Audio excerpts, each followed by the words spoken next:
اقبال پہلے شکوہ کی زبان کھولتے ہیں اور شکوہ میں وہ اپنے دکھڑے بیان کرتے. صفائے دہر سے باطل کو مٹایا ہم نے، نوع انسانی کو غلامی سے چھڑایا ہم نے، تیرے کعبے کو جبینوں سے بسایا ہم نے، تیرے قرآن کو سینوں سے لگایا ہم نے، پھر بھی ہم سے گلہ ہے کہ وفادار نہیں.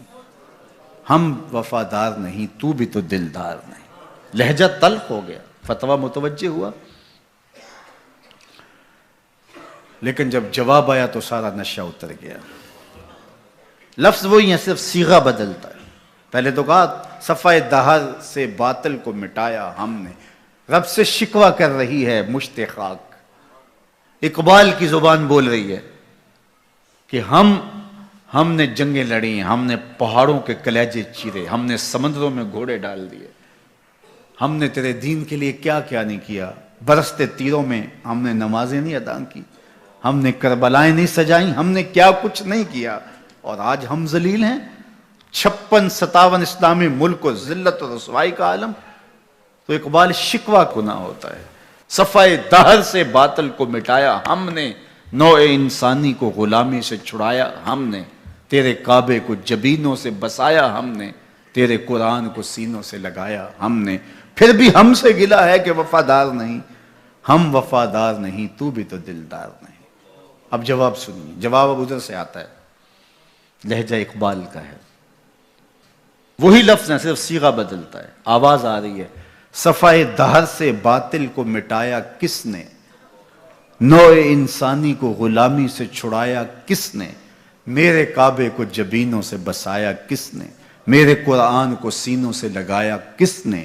تھے تو آبا وہ تمہارے ہی مگر تم کیا ہو، تھے تو آبا وہ تمہارے ہی مگر تم کیا ہو. ہاتھ پہ ہاتھ دھرے منتظر فردا ہو، ہر کوئی مست مئے ذوق تن آسانی ہے. تم مسلمان ہو یہ انداز مسلمانی، حیدری فقر ہے نئے دولت عثمانی ہے. تم کو اسلاف سے کیا نسبت روحانی ہے، وہ معزز تھے زمانے میں مسلمان ہو کر، تم خار ہوئے تارک قرآن ہو کر. کہا تم نے قرآن کو چھوڑ دیا ہوا ہے، عملاً چھوڑ دیا ہوا ہے. تم نے غلافوں میں لپیٹ کے تو رکھا، خوشبو تو اچھی سے اچھی لگائی، اونچے طاق پہ تم نے قرآن کو سجایا. سچ بتاؤ کبھی کھول کے دیکھا، سچ بتاؤ کبھی قرآن سے پوچھا میں زندگی کیسے گزاروں. بھیڑ بن جائے مشکل بن جائے تو مشاورت کرتے پھرتے ہو، کبھی وکیلوں سے پوچھتے ہو، کبھی ماہرین سے پوچھتے ہو، کبھی کسی سے پوچھتے ہو بتاؤ میں کیا کروں، کبھی قرآن سے بھی پوچھا میں کیا کروں. یہ مصیبت کیوں آئی میرے اوپر، قرآن تو بتا میری کوتاہی کیا تھی. پھر قرآن بتائے گا کہ تو نے رب کا دامن چھوڑا تو آج رسوا ہو رہا ہے. وَأَنْتُمُ الْعَالَوْنَ إِن كُنْتُم مُؤْمِنِينَ. آجا حضور کا غلام ہو جا، آج اس سے سر پہ عزتوں کا تاج رکھ دیتے ہیں. تو قرآن کی طرف اقبال نے بلایا اور ان کا سارا فکر و فلسفہ اس کے ارد گرد گھومتا ہے.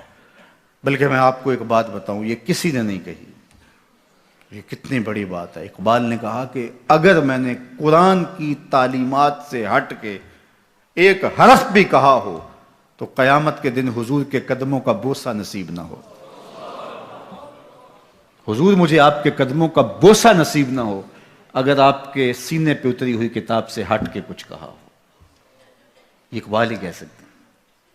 تو ساری زندگی اقبال کی فکر کا محور قرآن رہا. اس کتاب سے جڑو گے تو زندگی پا جاؤ گے.